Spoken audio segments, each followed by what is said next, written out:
Alright, hello YouTube.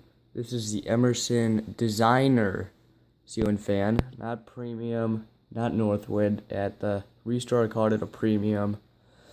And then when I did a video I called it a Northwind. I was a little unsure on the model name of this fan.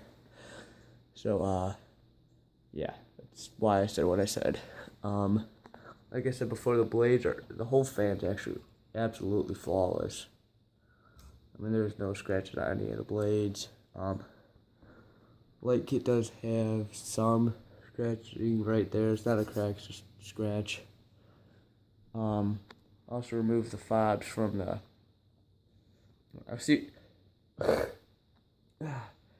What I did was I removed the fobs from the Homestead, which were from the Hampton Bay. So I mean they go.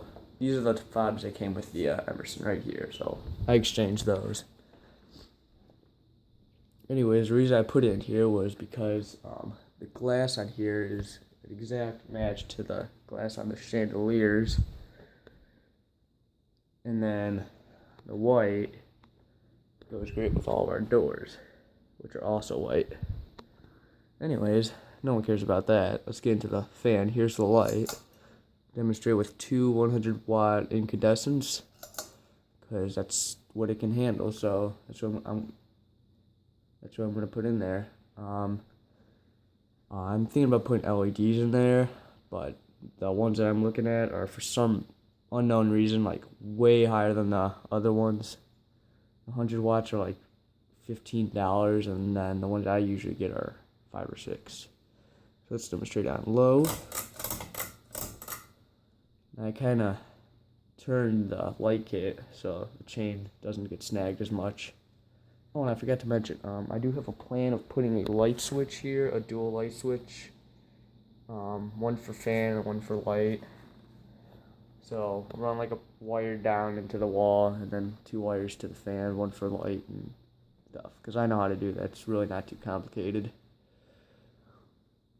You just kind of got to know what you're doing. And this fan was a little slower than I had expected, but airflow-wise it was pretty spot on. I'm assuming the blade pitch is a little steeper. Let's go to medium.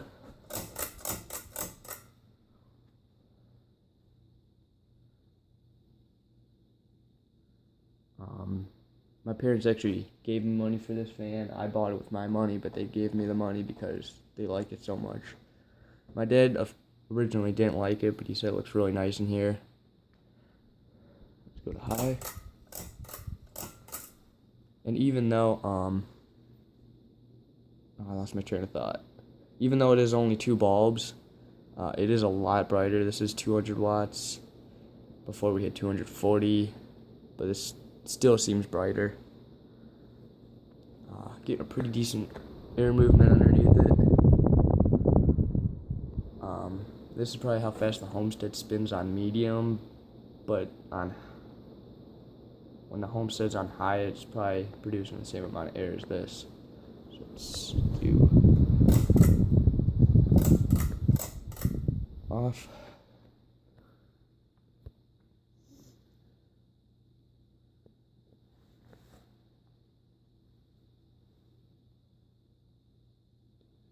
This fan does have a pretty decent spin down time. I get a good light there. I'll just stand it up. It's no big deal.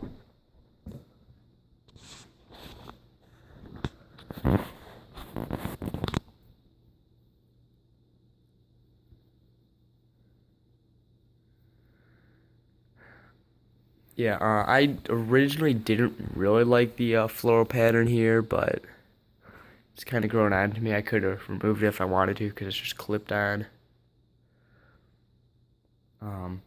Another thing, I don't really know what year this fan is from. When I get to wiring it, I'll take it all apart. And then I'll check. I'm sure it's got something on the capacitor or the motor, but there's nothing on the motor housing, just some information that I got on the Habitate run. There was also a Emperor there that I considered buying, but I didn't have enough money. Or I did, but I didn't want to buy it. Right now, this is, excuse me, this is right on the joist. So there's like a little box in the attic mounted to the side of the joist, and then this is mounted to the joist, and there's just a wire going to that box, and then the box goes to some other junction box that's probably illegal.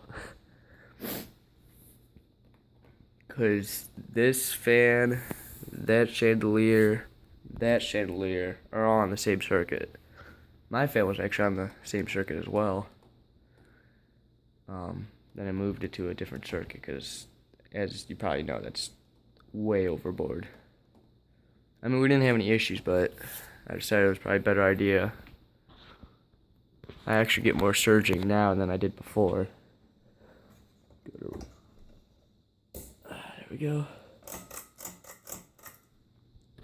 Reverse low. I don't know if I mentioned this or not, but it shakes a lot more on high reverse than any other speed. Yeah, I'm looking at it now, the pitch does look a little bit steeper than most fans.